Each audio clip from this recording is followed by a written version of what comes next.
नमस्कार दोस्तों, मैं ओम प्रकाश यादव हमारे YouTube चैनल स्टार क्लासेस पर आपका फिर से स्वागत करता हूं। दोस्तों, हमारा टॉपिक जेनेटिक्स चल रहा था, आनुवंशिकी, जिसमें से हमने प्रीवियस की क्लास में जेनेटिक्स की चर्चा में उसके प्रकार पढ़ लिए थे। जेनेटिक्स क्या होता है, गुणसूत्र पढ़ लिया था और गुणसूत्र के प्रकार पढ़ लिया था। दोस्तों, उसका पुनः आज रिवाइज करते हैं। जैसे कि जेनेटिक्स को दोस्तों आनुवंशिकी कहा जाता है। आनुवंशिकी, अब आनुवंशिकी क्या है? आनुवंशिकी एक विज्ञान की शाखा है।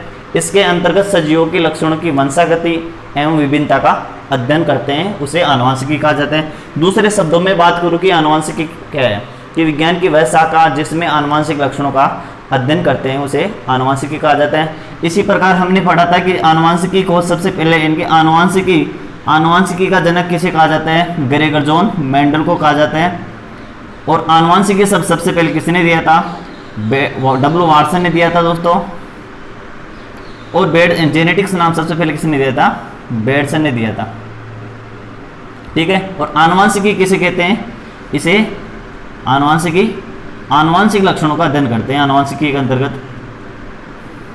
ठीक है दोस्तों, दूसरे शब्दों में बात करूं कि आनुवंशिकी क्या है, कि आनुवंशिकी एक विज्ञान की शाखा है जिसके अंतर्गत सजीवों के लक्षणों की वंशागति एवं विभिन्नता का अध्ययन करते हैं। इसके अंतर्गत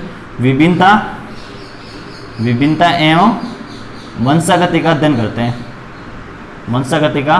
करते हैं। अब विभिन्नता क्या होती है और वंशागति क्या होती है? विभिन्नता दोस्तों कि जैसे कि जो माता पिता में लक्षण होते हैं वो संतति कोशिकाओं में नहीं जाते हैं, उसे क्या कहा जाता है? विभिन्नता कहा जाता है। इसी प्रकार वंशागति होती है।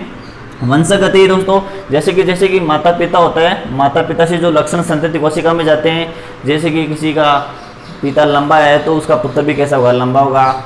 किसी का पिता बोना है तो उसका पुत्र भी कैसा होगा? बुना होगा। जैसे कि त्वचा का ले लो, किसी का काला, कोई सफ़ेद होते हैं।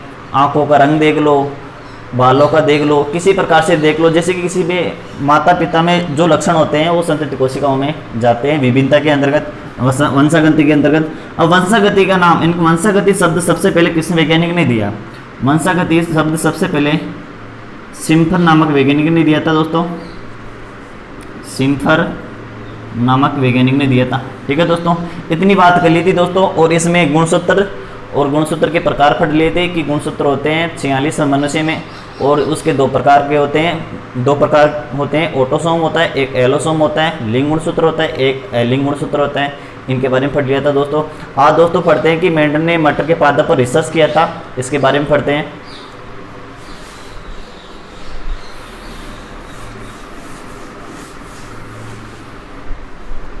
दोस्तों, मेंडल ने क्या किया था? मटर के पादप पर रिसर्च किया था। ठीक है दोस्तों। अरे मेंडल को क्या कहा जाता है? आनुवंशिकी का पिता कहा जाता है। ठीक है दोस्तों। अब मेंडल ने मटर के पादप पर रिसर्च किया, और इसके अलावा मटर के पादप के अलावा किस पादप पर और रिसर्च किया? मटर के पादप के अलावा एक पादप और था, हेरा स्मियर। इस पादप पर और रिसर्च किया था। ठीक है दोस्तों। तो एग्जाम में क्वेश्चन आ सकते हैं कि मटर के पादप के अलावा मेंडल ने किस पादप पर रिसर्च किया था? हेरा स्मियर पादप पर रिसर्च किया था। दोस्तों, आज पढ़ेंगे मटर के पादप के बारे में, कि मटर के पादप पर मेंडल ने क्यों रिसर्च किया, कारण क्या था, इसके बारे में पढ़ेंगे। दोस्तों, मेंडल ने मटर का पादप इसलिए चुना क्योंकि मटर का पौधा 1 वर्षीय था, कम स्थान घेरता था, बिल्कुल बौना था, और कम समय में अधिक उत्पादन दे देता था। उसमें परपरागण के साथ उसमें स्वपरागण की क्रिया की जा सकती थी, और वो पादप कैसा था? द्विलिंगी था, उभयलिंगी था। ठीक है दोस्तों, इस कारण मटर के पादप को चुना। ठीक है दोस्तों। अब मटर का पादप का वानस्पतिक नाम क्या होता है? मटर के पादप का वानस्पतिक नाम क्या होता है? मटर के पादप का नाम पाइसम सटाइवम होता है। ठीक है दोस्तों। इसमें कितने गुणसूत्र होते हैं? 14 गुणसूत्र होते हैं। ठीक है दोस्तों, कि कितने गुणसूत्र होते हैं? 14 गुणसूत्र होते हैं। ठीक है दोस्तों। और गुणसूत्र किस रूप में होते हैं? गुणसूत्र हमेशा जोड़ी के रूप में रहते हैं, पेयर के रूप में रहते हैं, उसे युग्म भी कहा जाता है। ठीक है दोस्तों। अब जीन भी होते हैं, गुणसूत्र पर जीन पाए जाते हैं, और जीन किस क्रम में रहते हैं? रेखीय क्रम में रहते हैं, लीनियर क्रम में रहते हैं। ठीक है दोस्तों। अब गुणसूत्र पर जीन पाए जाते हैं, गुणसूत्र पर जीन गुणसूत्र किस रूप में पाए जाते हैं? जोड़ी के रूप में पाए जाते हैं। और जीन भी इसी प्रकार जोड़ी के रूप में पाए जाते हैं, युग्म के रूप में पाए जाते हैं। अब युग्म में कितने होते हैं? युग्म में 2 गैमेट होते हैं, 2 युग्मक होते हैं, 2 युग्मक होते हैं। ठीक है दोस्तों, आज पढ़ेंगे जैसे कि मटर के पादप पर रिसर्च किया था मेंडल ने, इसके बारे में पढ़ेंगे। ठीक है दोस्तों, इतना पढ़ लिया कि मेंडल ने मटर के पादप पर रिसर्च किया। मेंडल को आनुवंशिकी का पिता कहा जाता है। मेंडल ने मटर के पादप के अलावा हेरास्मेर पादप पर रिसर्च किया। मटर का वानस्पतिक नाम पायसम सटाइवम होता है। उसमें 14 गुणसूत्र होते हैं जो कि जोड़ी के रूप में रहते हैं, और जीन भी कैसा रहता है? जोड़ी के रूप में रहता है। ठीक है दोस्तों, अब बढ़ते हैं कि मेंडल ने 7 विप्रेषी लक्षण दिए थे। मेंडल ने 7 विप्रेषी लक्षण दिए थे। वो क्या क्या थे? कि जैसे कि पादप की लंबाई, बीज की आकृति, पुष्प का रंग, बीज का रंग, इस प्रकार इसके बारे में पढ़ते हैं कि मेंडल ने मटर के पादप पर रिसर्च किया था। उसमें एकल संकरण कराया, द्वि संकरण कराया, त्रिसंकरण कराया। उनमें नियम देखे जैसे कि प्रभाविता का नियम, पृथक्करण का नियम, युग्मों की शुद्धता का नियम और स्वतंत्र अपव्यूहन का नियम, इनके बारे में पढ़ते हैं। ठीक है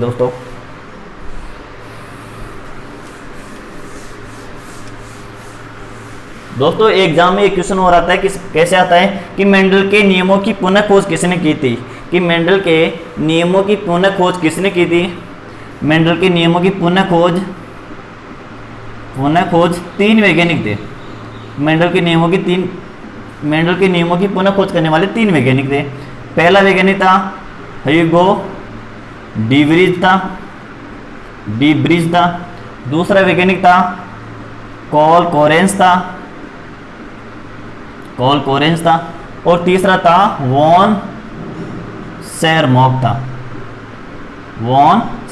था। ठीक है, कि मेंडल ने जो मटर का पादप पर रिसर्च किया था, और उसी पे यानी कि मेंडल ने जो पादप पर जो विप्रेषी लक्षण देखे, जो लक्षण स्वरूप जीन स्वरूप देखे, जैसे जैसे उनमें लक्षण स्वरूप देखा, इन 3 वैज्ञानिकों ने भी क्या देखा? लक्षण स्वरूप और जीन स्वरूप देखा।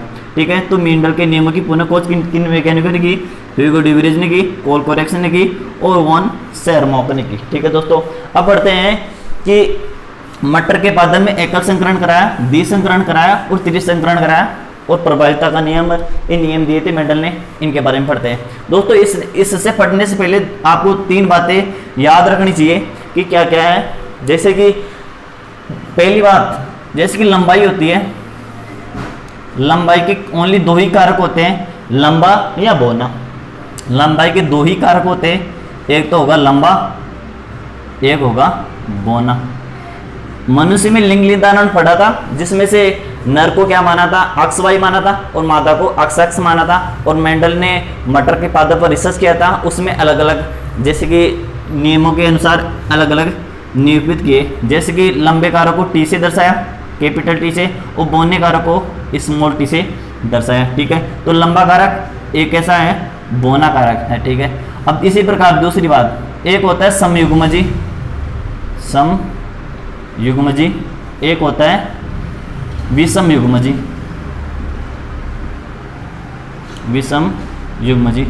अभी थोड़ी देर पहले पढ़े थे कि गुणसूत्र और जीन कैसे होते हैं? जोड़ी के रूप में रहते हैं, युग्म के रूप में रहते हैं। जैसे कि ये टी ये कैसे है? बिल्कुल जोड़ी के रूप में है, टी कैपिटल टी। तो ये कैसा हो गया? समयुग्मजी हो गया। एक समान है, एक लक्षणों की वंशागति दर्शा रहा है, तो ये कैसा हो गया? इनके दोनों युग्म कैसे हैं? एक समान है, तो ये कैसा हो गया? समयुग्मजी हो गया। इसी प्रकार स्मॉल टी ले लो, तो ये कैसे हैं? बिल्कुल लंबे हैं। लंबे कैसे हैं? बिल्कुल शुद्ध है, बिल्कुल लंबे शुद्ध है। ये कैसा है?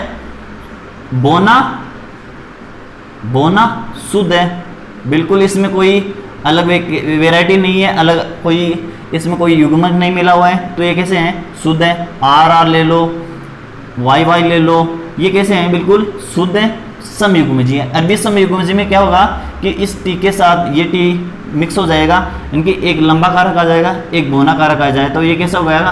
कैसे हो जाएगा? अशुद्ध लंबा हो जाएगा, अशुद्ध लंबा हो जाएगा। ठीक है दोस्तों, कि इसमें एक लंबा कारक है। ठीक है, इसी प्रकार टी के साथ आर ले लो, आर के साथ टी ले लो, तो अलग अलग है, तो ये कैसा हो गया? विषमयुग्मजी हो गया। अब तीसरी बात आती है दोस्तों, एक लक्षण प्ररूप होता है, एक जीन प्ररूप होता है। अब लक्षण प्ररूप क्या होता है और जीन प्ररूप क्या होता है? तीसरी है लक्षण प्ररूप, प्ररूप एक होता है जीन प्ररूप। इन्हें दोस्तों लक्षण प्ररूप को फिनोटाइप कहा जाता है, जीन प्ररूप को जीनोटाइप कहा जाता है। अब लक्षण प्ररूप क्या होता है? लक्षण प्ररूप क्या होता है? जैसे कि कोई भी पादप या पादप की बाहरी आकारिक की संरचना होती है, उसकी मॉर्फोलॉजी होती है। जैसे कि मेंडल ने 7 विप्रेशी लक्षण देखे थे कि उसकी बाहरी आकारिक की संरचना को देखा था, लक्षण प्ररूप देखे थे, जिसकी पादप की लंबाई तो हो गई। अब दूसरी बात, पुष्प का इनकी उसकी रंग क्या है, पुष्प का बीज का रंग क्या है और फली की आकृति कैसी है, इस प्रकार 7 विप्रेशी लक्षण देखे थे। वो क्या थे? लक्षण प्ररूप थे। जैसे कि मनुष्य में भी होता है लक्षण प्ररूप, किसी की त्वचा काली होती है, किसी की कैसी होती है, गोरी होती है, किसी का रंग का आंखों का रंग काला होता है, किसी का रंग कैसा होता है, भूरा होता है, किसी की लंबाई इनकी ज़्यादा होती है, किसी की कम होती है। किसी प्रकार से देख लो, ये लक्षण प्ररूप होते हैं। मतलब कि लक्षण प्ररूप किसको दर्शाते हैं? उसकी बाहरी आकारिकी संरचना को दर्शाते हैं, बाह्य आकारिकी को दर्शाते हैं। अब जीन प्ररूप क्या होता है? जीन प्ररूप उसकी जीनी आंतरिक संरचना को दर्शाता है, उसकी आंतरिकी जीनी संरचना को दर्शाता है, आंतरिकी जीनी संरचना को दर्शाता है। ठीक है, तो जीन प्ररूप किसको दर्शाता है? आंतरिकी जीनी संरचना को दर्शाता है, जो दिखाई नहीं देती है। और लक्षण प्ररूप कैसा होता है? जो दिखाई देता है। और जीन प्ररूप कैसा होता है? जो दिखाई नहीं देता है। जैसे कि लक्षण प्ररूप क्या हुआ? भौतिक दर्शय हो गया, तो लक्षण प्ररूप क्या हो गया? भौतिक दर्शय हो गया। और ये कैसा हो गया? आंतरिक दर्शय हो गया। तो इसे हम देख सकते हैं नहीं। अब लक्षण प्ररूप जीन प्ररूप में एक छोटा सा एक अंतर और है कि जीन प्ररूप और लक्षण प्ररूप में एक छोटा सा अंतर है। क्या है कि लक्षण प्ररूप यानी कि 2 पादपों या 2 जीवों के लक्षण प्ररूप समान हो सकते हैं, कि 2 पादपों या 2 जीवों के लक्षण प्ररूप समान हो सकते हैं, लेकिन जरूरी नहीं है कि लक्षण प्ररूप 2 पादपों के समान हो तो जीन प्ररूप भी समान हो। क्या दोस्तों?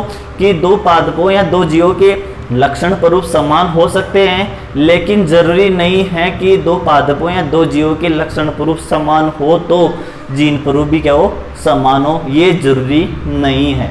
ठीक है दोस्तों। दूसरी बात, जीन प्ररूप यानी किसी भी 2 पादपों या 2 जीवों के जीन प्ररूप समान हो तो लक्षण प्ररूप भी क्या होंगे? समान होंगे। ठीक है, कि ये तो बाहरी आकारिक की संरचना को दर्शाएगा कि 2 पादपों या 2 जीवों के लक्षण प्ररूप बिल्कुल समान हो सकते हैं। मतलब जैसे कि कोई 2 पादप है, उनकी बाहरी आकारिक संरचना होती है, एक समान हो सकती है, लेकिन उनका जीन प्ररूप समान नहीं हो सकता। और किसी भी पादप का जीन प्ररूप समान है तो लक्षण प्ररूप क्या? समान जरूर होगा। अब दोस्तों हम पढ़ते हैं एकल संकरण, द्वि संकरण, जिसमें से हम पढ़ेंगे कि उसमें भी लंबा कारक आएगा, उसमें समयुग्मजी विषमयुग्मजी भी आएगा, उसमें F2PD आएगी एकल संकरण में और द्वि संकरण में, उसमें लक्षण प्ररूप और जीन प्ररूप हम पढ़ेंगे। ठीक है दोस्तों।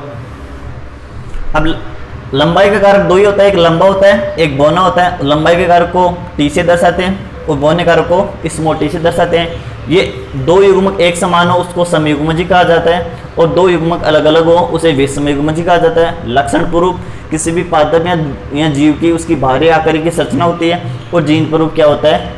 आंतरिकी जीनीय संरचना होती है। लक्षण प्ररूप उसका यानी किसी भी पादप या किसी भी जीव की भौतिक दर्शय का ज्ञान कराती है। अब दोस्तों पढ़ते हैं एकल संकरण क्या होता है और द्वि संकरण क्या होता है।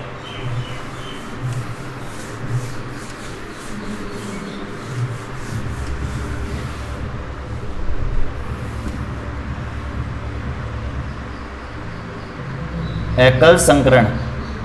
अब एकल संकरण क्या होता है? एकल संकरण में एक लक्षण की वंशागति होगी, कि एक लक्षण की वंशागति की। अब परिभाषा क्या होगी इसकी? कि वह संकरण जिसमें एक लक्षण की वंशागति हो उसे क्या कहा जाता है? एकल संकरण कहा जाता है। अब एक लक्षण की वंशागति किस प्रकार होगी? जैसे कि ये TT है, तो ये कैसा था? बिल्कुल लंबा कारक था। किससे दर्शा रहे थे? कैपिटल T को लंबे कारक से। और कैसा है? बिल्कुल शुद्ध है, शुद्ध है, लंबा कारक है, बिल्कुल शुद्ध है, और कैसा है? समयुग्मजी है। इतने नाम हो गए इसके। ठीक है, लंबा है, शुद्ध है, समयुग्मजी है। इसी प्रकार ये T ये टी, स्मॉल टी ये कैसा कारक है? बौना कारक है। बिल्कुल कैसा है? शुद्ध है, कोई अलग से वैरायटी नहीं मिली हुई है। और ये कैसा है? ये भी समयुग्मजी है। ठीक है, इतने नाम हो गए। अब इनके मध्य क्या होगा? क्रॉस होगा, निषेचन होगा। अब निषेचन के स्वरूप क्या संतति प्राप्त होगी? निषेचन के स्वरूप क्या संतति प्राप्त होगी? ये टी इस टी से मिलेगा, तो ये टी इस टी से मिल रहा है, तो क्या बना रहा है? T T. अब ये टी किससे? इस टी से मिलेगा, तो ये क्या बना रहा है? टी और टी। तो कैसा कारक हो गया? ये टी इस टी से मिला तो कैसा हो गया? अशुद्ध हो गया, अशुद्ध हो गया। और कैसा प्रकार प्राप्त हुआ हमें? विषम युग्मजी, विषम युग्मजी प्राप्त हुआ। ठीक है, ये भी कैसा हुआ? अशुद्ध विषम युग्मजी, ये भी अशुद्ध विषम युग्मजी, और ये भी अशुद्ध विषम युग्मजी प्राप्त हुआ। तो ये कैसी पीढ़ी प्राप्त हुई? F1 पीढ़ी हुई। तो एकल संकरण में F1 पीढ़ी क्या प्राप्त हुई? इनकी विषम युग्मजी प्राप्त हुई। अब दोस्तों यहाँ पे ये कारक कैसा है? लंबा शुद्ध समयुग्मजी, बोना शुद्ध समयुग्मजी। ठीक है, ये दोनों क्या करेंगे? निषेचन करेंगे, उससे उत्पन्न क्या संतति प्राप्त होगी? अशुद्ध विषम युग्मजी प्राप्त होगी। तो दोस्तों ये टी कारक लंबा कारक है, ये स्मॉल टी कैसा कारक है? बोना कारक है। तो इसमें दोस्तों एक नियम होता है प्रभाविता का नियम, प्रभाविता का नियम। अब प्रभाविता का नियम क्या होता है?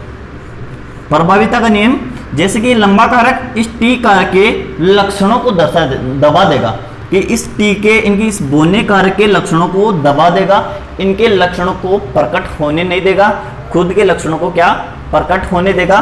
तो मतलब ये टी इस टी पर, ये लंबा कारक बोने कारक पर प्रभाव डाल देगा, इनके लक्षणों को प्रकट नहीं होने देगा, खुद के लक्षणों को क्या? प्रकट होने देगा। तो इस कारण इसको क्या कहा जाता है? प्रभाविता का नियम। मतलब कि ये लंबा कारक इस पर प्रभाव डाल दिया, तो ये कैसा हो गया? प्रभाविता का नियम। तो दोस्तों एग्जाम में क्वेश्चन किस प्रकार से आते हैं कि मेंडल ने इनकी जो एकल संकरण कराया, ठीक है, तो प्रभाविता का नियम किस नियम पर आधारित है? तो इस क्वेश्चन किस प्रकार से आता है कि प्रभाविता का नियम मेंडल के किस नियम पर आधारित है? मेंडल के एकल संकरण नियम पर आधारित है, जो कि F1 पीढ़ी में प्राप्त होता है। ठीक है दोस्तों, तो F1 पीढ़ी प्राप्त हो गई। ठीक है, तो टी, ये टी यहां पर पढ़ लेते हैं, ये टी यहां पर टी, तो ये कैसा है? बिल्कुल विषम युग्मजी है दोनों। अब इन दोनों के मध्य क्या होगा? वापस निषेचन होगा, क्रॉस होगा।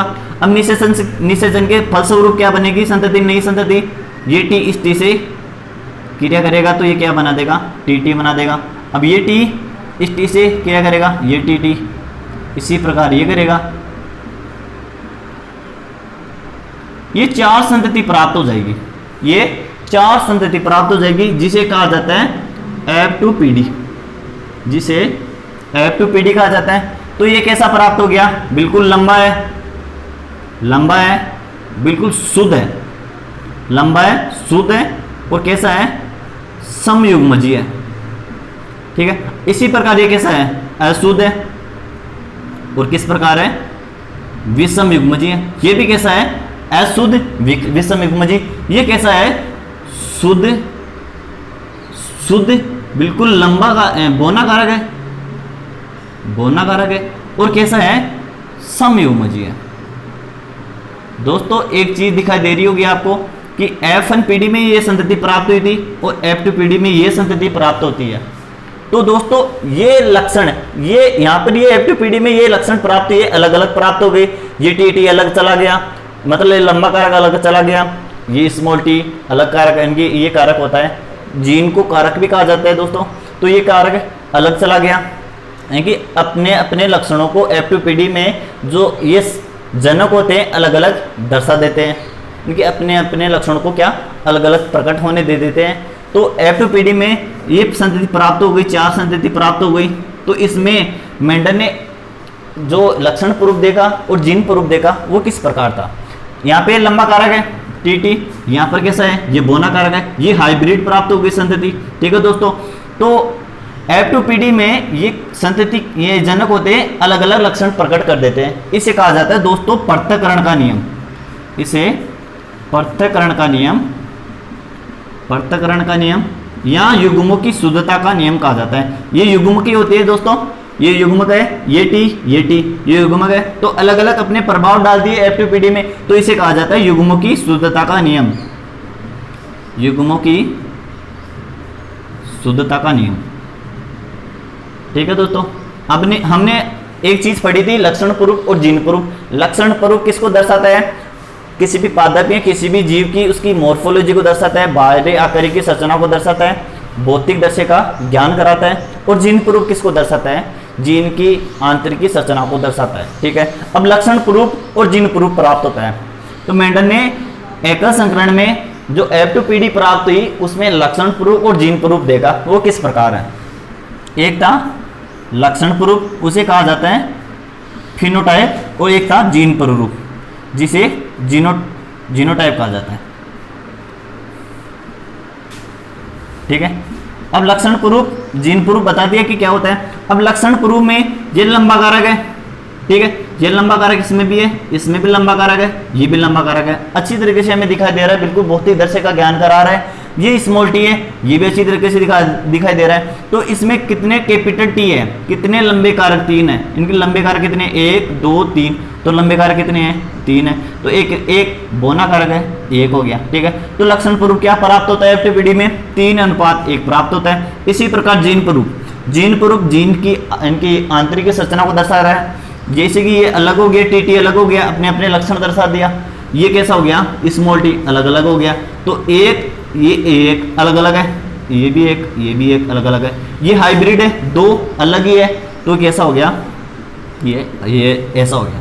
तो जीन स्वरूप क्या प्राप्त होता है? 1:2:1, और लक्षण स्वरूप 3:1। तो क्वेश्चन किस प्रकार आता है कि मेंडल के एकल संकरण में जो जीन स्वरूप प्राप्त होता है वो क्या है? 1:2:1, और लक्षण स्वरूप क्या है? 3:1। और दोस्तों एक क्वेश्चन और आता है कि युग्मों की शुद्धता का नियम मेंडल के किस नियम पर आधारित है, या पृथक्करण का नियम किस नियम पर आधारित है? तो मेंडल के एकल संकरण नियम पर आधारित है, जो कि F2PD में प्राप्त होता है। तो दोस्तों ये हो गया हमारा एकल संकरण हो गया। अब दोस्तों पढ़ते हैं द्विव संकरण क्या होता है। द्विव संकरण में क्या होगा कि 2 लक्षणों की वंशागति होगी।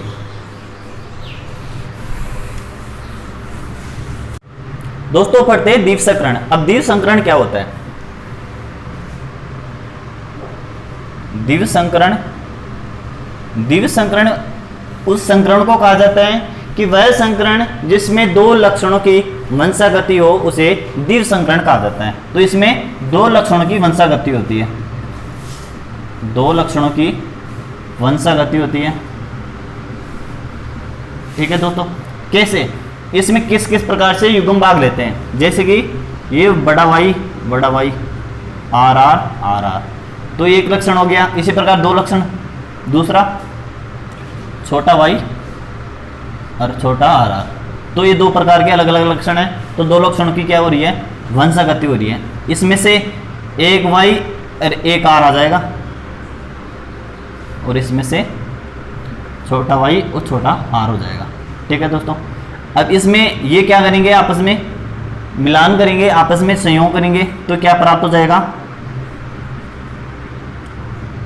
वाई के साथ छोटा वाई और बड़े आर के साथ छोटा आर प्राप्त हो जाएगा।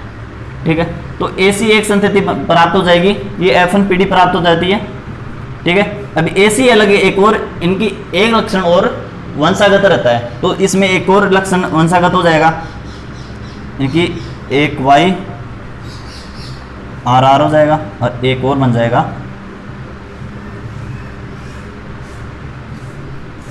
ठीक है, अब इनके मध्य क्या होगा? फिर वापस क्रॉस होगा। तो दोस्तों ये पीढ़ी क्या आगे बढ़ जाएगी, तो F2PD प्राप्त हो जाएगी, तो उसमें भी लक्षण स्वरूप और जीन स्वरूप प्राप्त होगा। तो किस प्रकार होगा? एक होगा लक्षण स्वरूप, एक होगा जीन स्वरूप। ठीक है, अब लक्षण स्वरूप जीन स्वरूप बता दिया था कि लक्षण स्वरूप किसी भी पादप या किसी भी जीव की बाहरी आकारिक की संरचना को दर्शाता है, और जीन स्वरूप किसी भी जीव या पादप की आंतरिक जीनीय संरचना को दर्शाता है। तो F2PD में लक्षण स्वरूप और जीन स्वरूप प्राप्त होगा। वो कैसा प्राप्त होगा कि लक्षण स्वरूप 9:3:3:1 प्राप्त होगा, और जीन स्वरूप क्या प्राप्त होगा? 12:24:12:12 1 प्राप्त होता है। इनके मध्य दोस्तों अनुपात है सभी के, ये बिल्कुल इनका ये कोऑर्डिनेशन है। इनको याद रखना जरूरी है दोस्तों कि क्वेश्चन एग्जाम में आ सकता है कि मेंडल ने द्विसंकरण दिया, उसमें जीन प्रूफ क्या है। ये 1:2:2 4 1 2 1 2 1 है। ये क्या है? लक्षण प्रूफ, ये है जीन प्रूफ। दोस्तों मेंडल ने द्विसंकरण में एक नियम दिया था, उसे कहा जाता है स्वतंत्र अफ्यून का नियम। स्वतंत्र अफ्यून का नियम।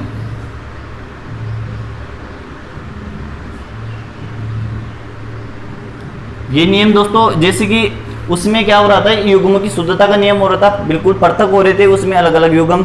और इसमें स्वतंत्र कैसे होंगे कि इसमें अलग अलग युग्म होंगे, अलग अलग अपने लक्षण दर्शाएंगे, बिल्कुल स्वतंत्र रहेंगे, किसी पर किसी प्रकार से प्रभाव नहीं डालेंगे, इनकी कोई भी लंबा कारक बोने कारक पर प्रभाव नहीं डालेगा, अलग अलग लक्षणों की क्या करेंगे? वंशागति करेंगे। ठीक है दोस्तों, ये हो गया हमारा द्विसंकरण। अब पढ़ते हैं दोस्तों, हमारा गुणसूत्र का चैप्टर पूरा हो गया। अब पढ़ते हैं जीन के बारे में। अब जीन क्या होता है? जीन दोस्तों गुणसूत्र पर पाया जाता है, अच्छी तरीके से हमने पढ़ लिया।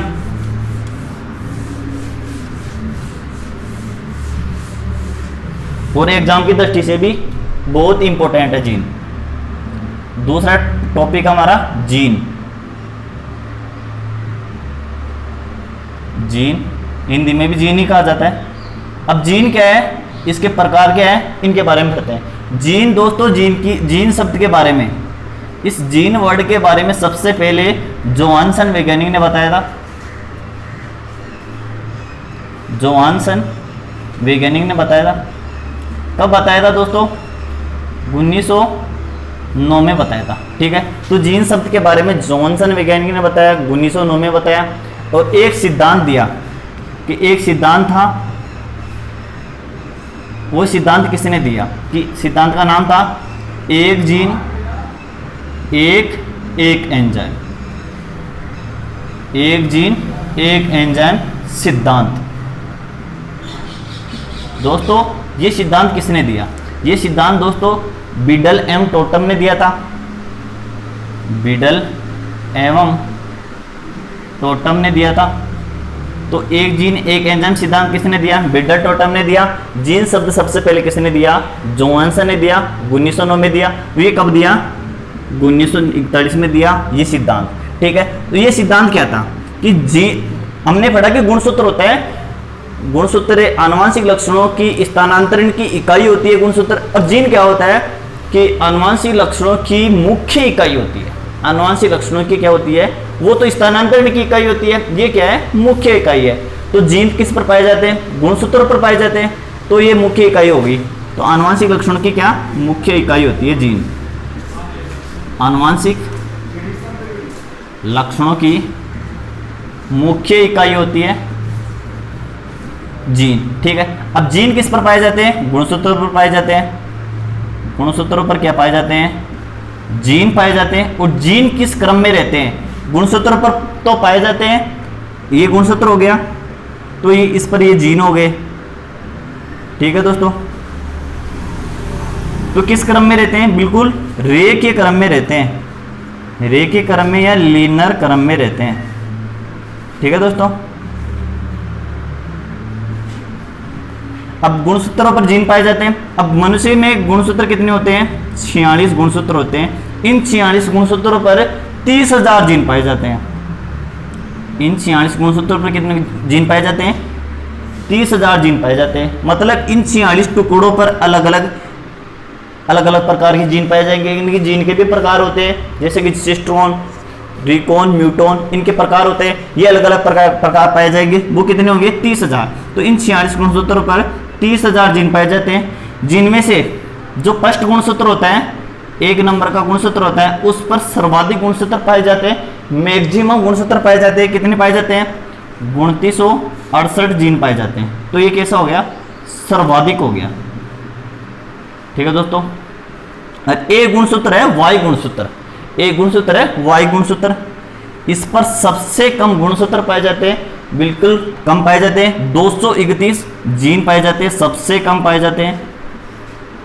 ठीक है दोस्तों। तो सबसे कम जीन किस पर पाए जाते हैं, वाई गुणसूत्र पर, और सबसे ज्यादा गुणसूत्र किस पर पाए जाते हैं, फर्स्ट गुणसूत्र पर पाए जाते हैं, 2968 जीन पाए जाते हैं। ठीक है, अब अगली बात करते हैं कि जीन किससे मिलकर बना होता है, जीन किससे मिलकर बना होता है, जीन ओनली डीएनए से मिलकर बना होता है। और दोस्तों गुणसूत्र था, गुणसूत्र किससे मिलकर बना होता है, गुणसूत्र किससे मिलकर बना होता है, गुणसूत्र 3 संरचनाओं से मिलकर बना होता है, एक तो डीएनए से, आरएनए से, और एक है स्टोन प्रोटीन से, एक स्टोन प्रोटीन से मिलकर बना होता है। और गुणसूत्र पर जीन पाए जाते हैं। ठीक है, और जीन केंद्रक में पाया जाता है, गुणसूत्र पर भी, गुणसूत्र भी किस में पाए जाते हैं, केंद्रक में पाया जाता है। तो केंद्रक में 4 संरचनाएं पाई जाती है, डीएनए, आरएनए, गुणसूत्र, जीन पाया जाता है, और गुणसूत्र पर जीन पाया जाता है। ठीक है, तो गुणसूत्र किससे किससे मिलकर बने हैं, डीएनए, आरएनए, स्टोन प्रोटीन से, और जीन किससे मिलकर बना रहा है, डीएनए और आरएनए से। अब डीएनए, अब गुणसूत्र किस में पाए जाते हैं, केंद्रक में पाए जाते हैं। ठीक है, और गुणसूत्र कब दिखाई देते हैं, कब विजिबल रहते हैं, ये दोस्तों कोशिका विभाजन होता है उस समय दिखाई देते हैं, कोशिका विभाजन के समय दिखाई देते हैं गुणसूत्र। ठीक है दोस्तों, ये हमने पढ़ा था कोशिका विभाजन में अवस्थाएं पढ़ी थी अलग अलग, उसमें अर्धसूत्री विभाजन पढ़ा था, समसूत्री विभाजन पढ़ा था, उसके भी प्रकार थे। ठीक है दोस्तों, और उसमें सेल किस प्रकार से डिवीजन करी थी, नई सेल्स का किस प्रकार से निर्माण करी थी, उसमें अच्छी तरीके से पिछली वीडियो में अच्छी तरीके से हमने बता दिया था। अब गुणसूत्र कोशिका विभाजन के समय दिखाई देते हैं। अब गुणसूत्र की खोज किसने की, गुणसूत्र नाम तो सबसे पहले स्टार्स, इनकी खोज तो स्टार्स बर्गर ने की, नाम वाल्डेन ने दिया, और एक सिद्धांत था, एक गुणसूत्र सिद्धांत। ये सिद्धांत दोस्तों सबसे पहले सैन एम बोरी ने दिया था। ठीक है, कि गुणसूत्र की खोज स्टार्स बर्गर ने की, नाम वाल्डेन ने दिया, और एक सिद्धांत था गुणसूत्र सिद्धांत, वो सबसे पहले सैन एम बोरी ने दिया था। और गुणसूत्र के प्रकार जैसे कि लिंग गुणसूत्र होता है, एक एलिंग गुणसूत्र होता है, अच्छी तरीके से पिछली वीडियो में हमने अच्छी तरीके से बता दिया था।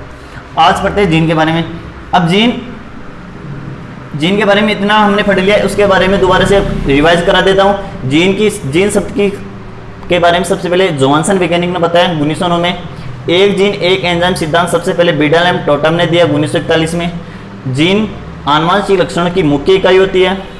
जीन रेखीय क्रम में पाए जाते हैं गुणसूत्रों पर।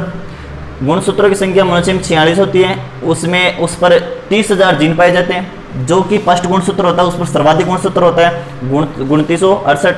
एक गुणसूत्र होता है वाई गुणसूत्र, उस पर सबसे ज़्यादा पाए जाते हैं, 231 जीन पाए जाते हैं। और जीन डीएनए से मिलकर बना होता है, गुणसूत्र डीएनए, आरएनए, स्टोन प्रोटीन से मिलकर बना होता है। और डीएनए यानी गुणसूत्र केंद्रक में पाया जाता है, और गुणसूत्र कब दिखाई देता है, कोशिका विभाजन के समय दिखाई देता है। अब जीन के प्रकार, अब जीन के कितने प्रकार हैं, जीन के 3 प्रकार हैं। किसके अनुसार, एक ब्रेंजर नामक वैज्ञानिक है, उसके अनुसार कि जीन के कितने प्रकार होते हैं, 3 प्रकार होते हैं।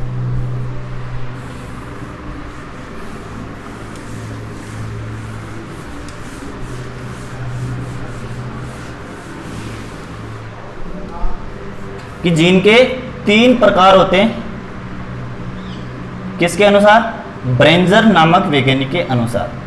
कब दिया था, 1956 में बताया था कि जीन के 3 प्रकार होते हैं। वो प्रकार क्या क्या है, फर्स्ट प्रकार है दोस्तों सिस्टोन, दूसरा प्रकार है रिकॉन, और तीसरा है म्यूटोन। अब रिकॉन क्या होता है, सिस्टोन क्या होता है, और म्यूटोन क्या होता है। सिस्टोन दोस्तों जीन की सबसे महत्वपूर्ण इकाई होती है, क्रियात्मक इकाई होती है, फंक्शनल इकाई होती है। ये क्या है, क्रियात्मक इकाई होती है। रिकॉन क्या है, रिकॉन क्या है, जीन की रिकॉम्बिनेशन इकाई है, पुनर्योजन इकाई है।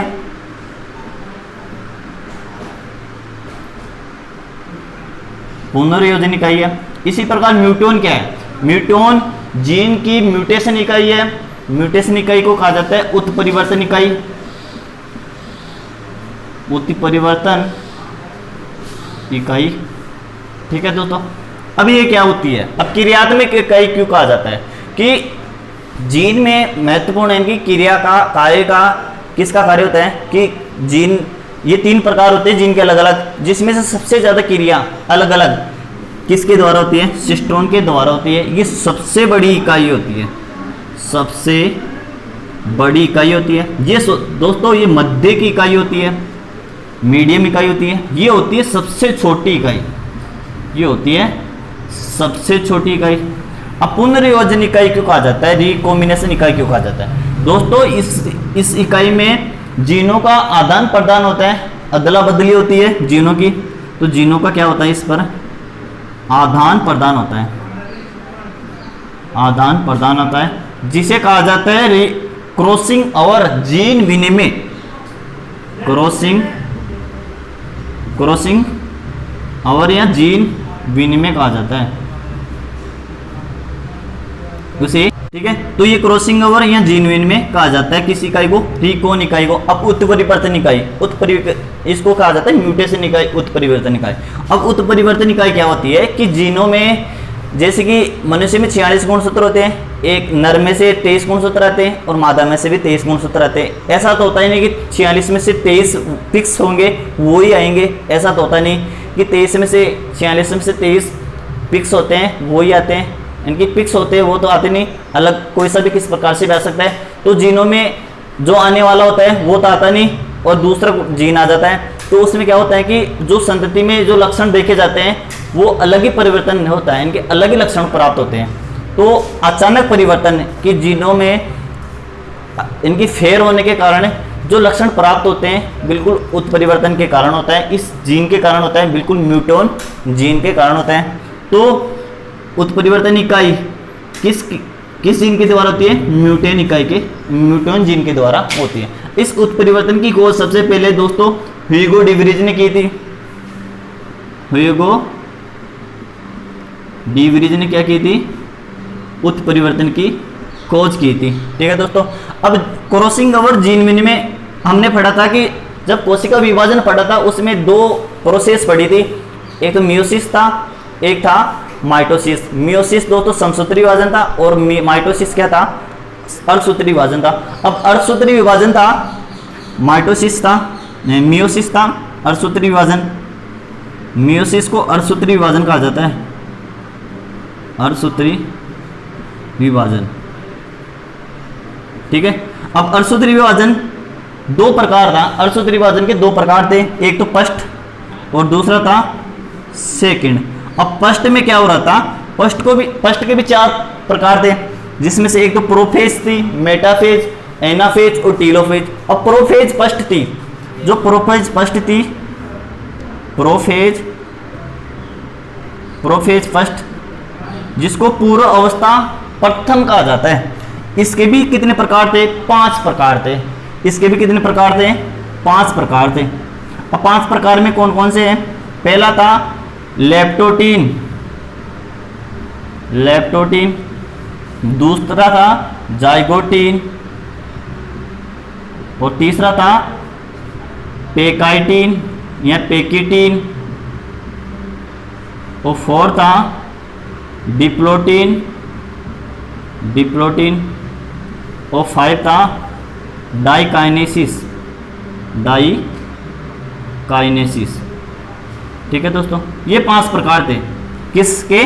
प्रोफेज फर्स्ट के। प्रोफेज फर्स्ट के कितने प्रकार? 5, लेप्टोटीन, जाइगोटीन, पेकाइटिन, डिप्लोटीन, डाइकाइनेसिस, ठीक है। अब पढ़ रहे जीन के बारे में कि जीन का आदान प्रदान जिसे क्रॉसिंग ओवर या जीन विनिमय कहा जाता है, वो कौन सी इकाई के द्वारा होता है? रिकॉन इकाई के द्वारा होता है। तो ये अवस्था ये कहाँ होती है? ये जीनों का आदान प्रदान कहाँ होता है? जो कोशिका विभाजन होता है, कोशिका विभाजन की जो विभाजन होता है अर्धसूत्री विभाजन। अर्धसूत्री विभाजन 2 प्रकार, इनकी 2 प्रकार होते हैं, एक फर्स्ट होता है, एक सेकंड होता है। जिसमें से फर्स्ट विभाजन होता है उसकी प्रोफेज फर्स्ट होती है, ये मियोसिस फर्स्ट होता है, वो भी 4 प्रकार से होता है। प्रोफेज, एक तो प्रोफेज फर्स्ट होती है, मेटाफेज फर्स्ट होती है, एनाफेज फर्स्ट होती है, टीलोफेज फर्स्ट होती है। जिसमें से प्रोफेज फर्स्ट होती है, ये सबसे बड़ी अवस्था होती है, ये सबसे बड़ी अवस्था होती है, जिसके 5 प्रकार है, लेप्टोटीन, जाइगोटीन, पेकाइटिन, डिप्लोटीन और डाइकाइनेसिस, ठीक है। अब जीन विनिमय कहाँ होता है? जीन विनिमय दोस्तों पेकाइटिन अवस्था में होता है। जीनों का आदान प्रदान कौन सी अवस्था में होता है? पेकाइटिन अवस्था में होते हैं। पिछली क्लास में हमने पढ़ा था, ठीक है दोस्तों, कोशिका विभाजन में अच्छी तरीके से बता दिया था दोस्तों, वहां से आप पढ़ सकते हो, ठीक है। अब यहाँ पे पेकाइटिन अवस्था में क्या होता है, जीनों का आदान प्रदान होता है। तो जीन के इतने प्रकार होते हैं, 3 प्रकार। ब्रेंजर के अनुसार सिस्ट्रोन, इसको क्रियात्मक इकाई कहा जाता है, इसको रिकॉम्बिनेशन इकाई कहा जाता है, और इसको क्या कहा जाता है, म्यूटेशन इकाई या उत्परिवर्तन इकाई कहा जाता है। उत्परिवर्तन की खोज सबसे पहले ह्यूगो डी व्रीज ने की थी। अब दोस्तों एक छोटा सा एक पॉइंट और है, एलील युग्म विकल्पी। दोस्तों ये 2013 में एलडीसी में क्वेश्चन पूछा था कि एलील क्या है।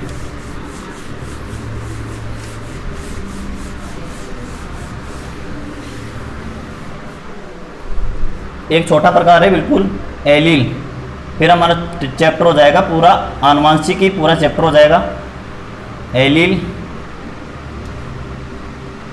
या युग्म विकल्पी। युग्म विकल्पी ये क्या है, ठीक है दोस्तों। हमने अभी पढ़ा है कि लंबाई के ओनली 2 ही कारक होते हैं। लंबाई के 2 ही कारक होते हैं, एक टी होता है, एक स्मॉल टी होता है। कैपिटल टी को लंबा कारक कहा जाता है, इसको कहा जाता है बौना कारक कहा जाता है। अब दोनों मिल जाएंगे तो ये कैसा हो जाएगा, विषम युग्मजी हो जाएगा, विषम युग्मजी हो जाएगा। तो दोनों कैसे हैं, ये भी टी है, ये भी टी है, तो एक ही लक्षण को दर्शाने वाले हैं, ठीक है। तो एक ही लक्षण के दो अलग अलग प्रकार हैं। तो एक ही लक्षण के कितने प्रकार हैं, 2 अलग अलग प्रकार हैं। तो युग्म विकल्पी क्या होता है, युग्म विकल्पी उसे कहा जाता है कि एक ही लक्षण के 2 विपरीत युग्म विकल्प को क्या कहा जाता है, 2 स्वरूपों को क्या कहा जाता है, युग्म विकल्पी कहा जाता है। तो एक ही लक्षण के दो विपरीत स्वरूपों को दर्शाने वाले युग्म विकल्प को या युग्म को